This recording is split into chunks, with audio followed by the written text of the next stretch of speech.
waxaa kaloo wax kale ka baran karnaa haweeneyda hogaamisa Jarmalka de annaga dad badan oo culimada kamida gabdhaha markay afjigayaan ama ay rabaan inay xaqiraan ama ay rabaan markay kaalinta siyaasadda u diidaan waxay dhahaan waa naaqisatul aqli wad diin aqliga iyo diinta nuqsaan ka yihiin xadiisyo wada falsa ah oo meel ay ka yimaadeen aysan jirinay kitaabaha jawaab kala soo baxaan laakiin waa u jeednaa Jarmalka ma markii saddexaad ay xukumaysaa ama markii afraad Angela Merkel ma aha kaliya inay Jarmalka xukumayso oo dawlad weyn ah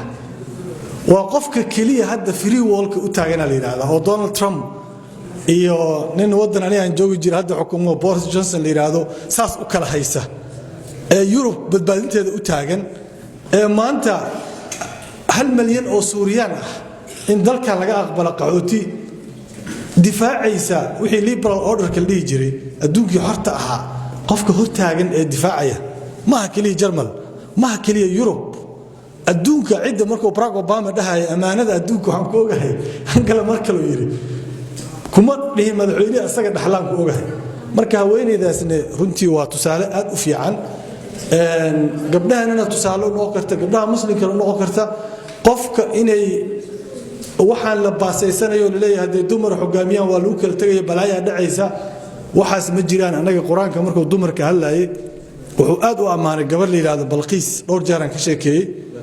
oo markii ay gudoonkii iyo talada sameeynayay si shuura ah oo dimuqraadiga ah ay ku sameysay waxay tiri yaa ayuhal malaw aftuni fi amri yatin ma kuntu qati'atan amran hatta tashhadun aniga go'aan ma gaaray kiri illa an talada in weydiiyay idinka qof dimuqraadiga quraanku waa amaanay sababtoo waxay kaloo tiri judgmentigeeda fiirso u cuslaa waxay tiri innal muluka idha dakhalu qaryatan afsaduha aytir boqorada haday soo galaan tuulooyinka dukun daakun ay ka dhigaan ilaahay muxuu yiri asoo warkeeda rumaynaya gabadhaas judgmentigeeda wakadalika yafcaluuna yiri saasay sameeyaan waa runteedu yiri marka qoomkeeda dhan talay ku badbaadisay quraankan uu amaanay Balqiis ilaa markii dambe ay raacday nabi maaragtay Suleymaan oo ilaahay boqortooyo iyo mulki uu siiyay